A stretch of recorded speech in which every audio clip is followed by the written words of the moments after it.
of my mind, not another day. You're on borrowed time, let me get away. Yeah, I'm running, yeah, I'm running. So love me or leave me, I'm standing alone. Can't shake a feeling that lives in my bones. Lie to me, tell me you wish that you could, but nothing you gave me is worth what you took. 'Cause baby, when I'm gone for good.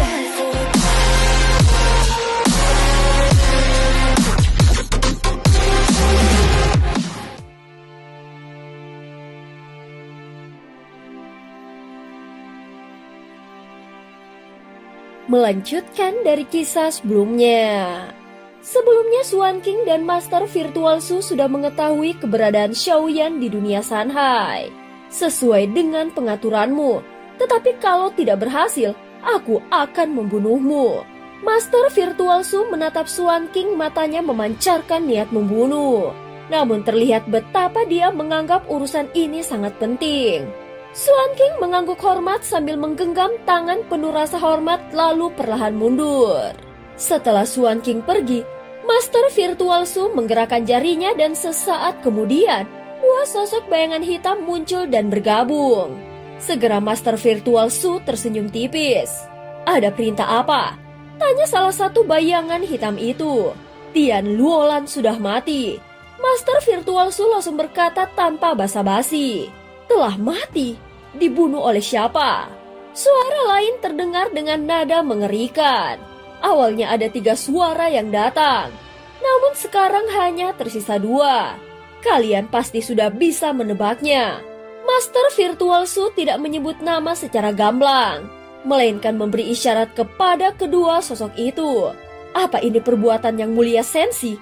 Meski kuat, dia juga menggunakan kekuatan Qi dan kehendak Sensi.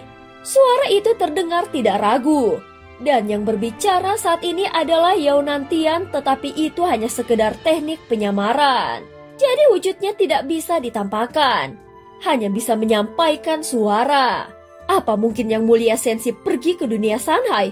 Suara lainnya tiba-tiba terdengar. Kalian harus berhati-hati. Kalau yang mulia itu menemukan kalian, segera laporkan padaku. Setelah Master Virtual Su selesai berbicara, dia melambaikan tangan dan kedua suara itu mulai lenyap. Saat berikutnya Master Virtual Su duduk di singgasana besi, merenung sejenak lalu kembali melambaikan tangannya. Seketika terbuka sebuah retakan ruang dan dari situ terlihat Sukiante yang sedang dihukum. "Kau boleh keluar sekarang." Suara Master Virtual Su bergema dan Sukiante seperti ditarik keluar dari celah ruang itu. Wajahnya segera muncul di hadapan singgasana besar, tempat Master Virtual Su duduk. "Sebagai orang Taisu, selama ini kau sudah sempat merenungkannya bukan? Kau tidak dijatuhi hukuman oleh Taisu. Hanya saja status dan perbuatanmu yang sudah berbeda." Mata Master Virtual menusuk tajam dan tidak berperasaan. "Kalau masih tidak percaya, kau boleh terus menahanku," jawab Sukiante dengan suara yang tenang. "Kalau begitu kau tetap tinggal di situ saja," balas Master Virtual Su tanpa basa-basi sambil mengangkat tangan dan hendak melambaikannya lagi. "Sekarang kau tidak lebih dari sampah tingkat kelima. Mulai sekarang, kau harus menerima perintah dari Swan King. Kalau berani membangkang, aku yang akan membunuhmu. Bahkan mayatmu pun tidak akan kembali ke singgasana." Begitu kata-katanya selesai, Master Virtual Su sudah menendang Sukiante dari singgasana hingga membuatnya tersungkur. "Keluar sekarang juga!" Suara Master Virtual Su bergema. Sukiante bangkit dengan tenang. Wajahnya tampak tidak bergeming lalu perlahan meninggalkan tempat itu. Saat dia menjauh dari barisan prajurit Taisu yang menghalangi, Sukiante melangkah dan dalam sekejap tubuhnya tersedot dan lenyap ke kehampaan. "Lapor Master Virtual, Sukiante telah kabur." Laporan segera disampaikan oleh seorang prajurit Taisu. Kebencian di wajah Master Virtual Su langsung menghilang digantikan ekspresi terkejut. "Biarkan dia pergi. Kita lihat saja apa yang akan dilakukan Sukiante selanjutnya," ujar Master Virtual Su dengan nada datar. Pada saat yang sama, benda kabur di hadapannya mulai bergerak seolah sedang melakukan perhitungan. Kemungkinan gagal 5/10.000. Melihat hasil itu, sudut bibir Master Virtual Su terangkat tipis.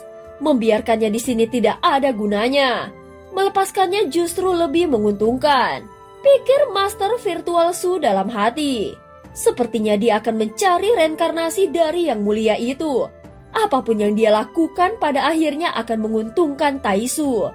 Ditambah lagi dengan kekuatan Swan King, maka semua akan berjalan sesuai kehendakku. Setelah selesai berbicara, Master Virtual menutup matanya seolah separuh jiwanya terlepas dari tubuhnya. Scene berganti.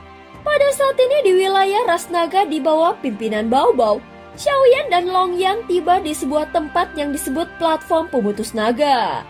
Tempat itu adalah gerbang menuju sebuah ruang khusus. Saat Xiaoyan dan Longyang muncul, puluhan naga segera bermunculan di sekeliling mereka. Semua menampakkan wujud naga sejati. Tubuh bersisik berkilauan dan mata berputar waspada. Bagi Xiaoyan, para naga-naga ini bukanlah pemandangan baru. Dahulu naga selalu ingin melahap manusia hidup-hidup. Namun kali ini saat menatap Xiaoyan, tatapan mereka justru penuh rasa hormat dan ketakutan. Mereka tahu Xiaoyanlah manusia yang mengalahkan Raja Iblis Angin Hitam.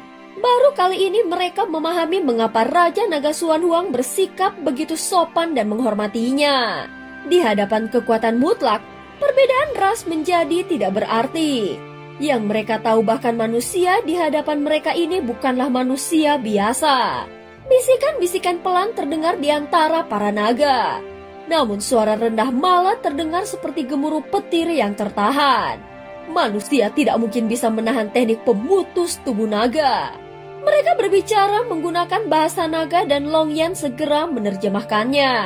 Namun Xiaoyan hanya tersenyum tipis dan sama sekali tidak gentar. Bahkan dia berharap teknik itu sangat kuat. Karena hanya dengan cara itu dia bisa memperkuat tubuhnya dan meningkatkan perwujudan avatar Yuan Shen-nya. Tak lama kemudian, Xiaoyan, Longyang, dan Bao-Bao melangkah ke atas platform pemutus naga. Begitu mereka menginjakan kaki, suara raungan naga bergema keras membuat mereka tiba-tiba mulai lenyap. Saat berikutnya ketiganya mendapati diri mereka di ruang asing yang gelap dan suram. Langit berwarna merah menyala dan seluruh area dipenuhi lapisan api yang membara. Berbeda dari ras Phoenix yang lembut dan hangat, api di tempat ini membawa kekuatan kehancuran yang murni. Banyak sosok naga yang tampak di dalamnya seolah sedang ditempa oleh kobaran api. Tiba-tiba seberkas nyala api muncul entah dari mana dan langsung menyusup ke tubuh Xiaoyan. Itu bukanlah api biasa, melainkan api pemutusan tubuh. Begitu masuk ke tubuhnya, api itu langsung menyerbu ke jalur meridian dan dagingnya. Bao-Bao tidak memperdulikan mereka. Dia malah sibuk mengejar api lain seperti anak kecil yang bermain dengan kilat. Saat ini Xiaoyan duduk bersila di udara. Dan dari segala arah, api-api mulai berdatangan menghujani tubuhnya. Dia segera membuka pikirannya membiarkan api pemutusan tubuh itu menembus tubuhnya dengan bebas. Bersamaan dengan itu, perwujudan avatar Yuan Shen-nya muncul dan mulai menyerap juga.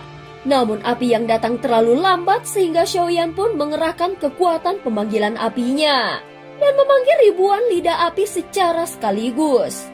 Dalam sekejap lautan api datang menghantam lalu mengalir deras menuju tubuh asli dan perwujudan avatar Yuan Shen-nya. Bao-Bao yang melihat pemandangan itu malah tampak semakin senang. Dia segera membuka mulutnya lebar-lebar dan menelan api-api itu seolah sedang makan cemilan. Seiring masuknya gelombang api, tubuh Xiaoyan mulai terasa terbakar hebat. Dan panasnya nyaris membuat dagingnya meleleh. Dia terpaksa memperlambat penyerapan agar tubuhnya tidak hancur. Raja Naga Xuan Huang saja hanya mampu menahan 10.000 jiwa api naga. Gumam salah satu naga dari kejauhan. Namun dia sepertinya sudah melewati jumlah itu. Mereka langsung menatap Xiaoyan dengan mata terbelalak. Bahkan tubuh manusia bisa mencapai tingkat kekuatan seperti itu. Berapa naga lain segera menambahkan. Tetapi auranya tampak aneh. Tidak sepenuhnya seperti manusia dan ada getaran yang terasa menekan. Suara-suara itu sampai di telinga Long Yan. Sementara Xiaoyan tetap menutup mata dan tenggelam dalam kultivasinya. Tubuh aslinya telah menyerap 10.000 jiwa api naga. Sedangkan perwujudan avatar Yuan Shen-nya sudah menelan lebih dari 20.000 dan masih terus bertambah. Tempat ini sungguh luar biasa. Bisakah aku melampaui batas kesadaran di sini? Gumam Xiaoyan di dalam hatinya. Dan cerita pun berakhir. Terima kasih udah dengerin Mihu dari awal sampai akhir ya. Sampai jumpa.